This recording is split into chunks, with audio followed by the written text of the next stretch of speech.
সুপ্রিয় দর্শক আসসালামু আলাইকুম। দেশ ও প্রবাসে যে যেখানে আছেন আপনাদের প্রত্যেককেই শুভেচ্ছা জানাচ্ছে। আজকে নতুন একটি প্রতিবেদন দেখতেই পারছেন, আমার সামনে একটি আপু আসছে। আসলে আপুটাকে সবাই চেনেন, দেখলেই ভালো লাগে।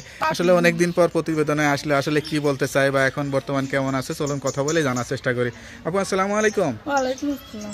আপু আপনার নাম তো সবাই জানে, তবে একটু বলে দেন।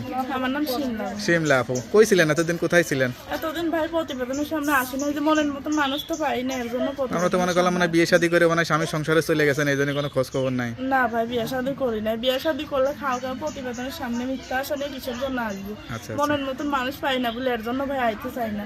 সবাই ফোন দিয়ে খালি কথাবার্তা বলে, ভাই কেউ মনের মতন তো হয় না। পরিবারে কে কে আছে? পরিবারে আছে, মা আছে, ছোট ভাই বোন আছে। আচ্ছা, ঠিকানা কোথায় বর্তমানে এখন? এখন বর্তমানে ওরাই থাকে সবার লাই। ওইখানে কি জায়গা জমি টমি আছে?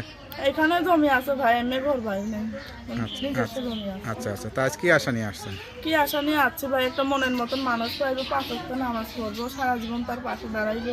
আমি ওইরকম একটা মানুষই চাই ভাই, যে আমারও সারা জীবন যত্ন করে রাখতে পারবো। এতদিন কারোর সঙ্গে প্রেম ভালোবাসাটা সেরকম কোনো কিছু হয় নাই? না ভাই, আমার প্রেম ভালোবাসা কারোর সাথে এতদিন হয়নি। আচ্ছা আচ্ছা, কেমন লাগে এই যে বিয়ের জন্য এত সুন্দরী হয়ে প্রতিবেদনের সামনে আসতে হয়, এটা কেমন লাগে নিজের কাছে? সুন্দর জীবন নিয়ে কি ভাই সবকিছু হয় ভাই, একটা মনের মতন মন লাগে, মন হইলে শূন্য হইব। একটা ভালো মনের মতন মানুষ পাইতাম, তাইলে আমি কখনো প্রতিবেদনের সামনে আইতাম না। যারা যোগাযোগ করে তারা কি ভালো মন নিয়ে যোগাযোগ করে না? ভাই সবাই তো যোগাযোগ করে, কেউ তো পাশে দাঁড়ায় না। ভালো মন নিয়ে কথা বলে, নোংরা নোংরা কথা বলে এসে মনের মতন আর হয় না রে ভাই। মনের মতন হইলে কি একটা মেয়ে আবার বারবার করে প্রতিবেদনের সামনে আসে? মানে পাশে তো যে জীবন সঙ্গী হবে সে দাঁড়াবে, বিয়ে করার আগে কেউ পাশে দাঁড়ায় নাকি? না ভাই, আমি চাই যে সে যদি আমার পাশে দাঁড়ায়, আমি তার কাছে সে ভালো হইলে, আমার পাশে দাঁড়াইলে আমি অবশ্যই বিয়ে শাদী বলবো। সে যদি আমার মনের মতন হয় ভাই, আমার জীবন সঙ্গে হইতে চাই, কি সারা জীবনের জন্য আমার পাশে দাঁড়াইতে চাই। লেখাপড়া করছিলেন? লেখাপড়া ভাই বেশি করতে পারি নাই, বাসা বাড়িতে ছোটকাল ধরে কাজ করছি, বন্ধুত্ব করছিলাম। বাসা বাড়িতে কি ধরনের কাজ করেন? এই যে রান্না বান্না করে দেই ভাই, এইটাই।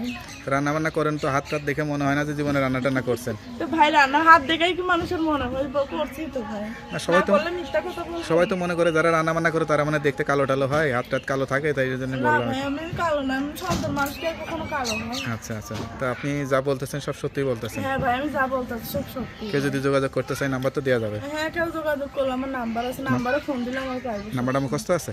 নাম্বারটা তুমি বলে তা নাম্বারটা আমার কাছে দেন, আমি দেখে বলে দিই। হ্যালো বিয়ার, শুনতে পেলেন এক অসহায় গরিব ঘরের মেয়ে সত্যিকার একটা সঙ্গী চাই। কেউ খারাপ উদ্দেশ্যে যোগাযোগ না করে যদি ভালো মন নিয়ে বিয়ে শাদী করতে চান, এই নাম্বারে যোগাযোগ করুন। তার নাম্বারটি হচ্ছে 01738630070। নাম্বারটা খোলা থাকে তো? হ্যাঁ ভাই, নাম্বারটা খোলা থাকে। সব প্রবাসী ভাই যে যেখান থেকেই ফোন দিবেন, কেউ আমার নোংরা কথা বললেন না, যদি ভালোবাসার আসলে ফোন দাও তেমন কথা বলে যোগাযোগ করবো আমি। তোকে আপু, আমরাও দোয়া করি আপনার মনে আশাটা পূরণ হোক। নামাজ কালাম পড়বেন, আল্লাহর কাছে চাইবেন, আল্লাহ আপনার ভালো ব্যবস্থা করবে, ঠিক আছে? তা ভালো থাকেন, আসসালামু আলাইকুম।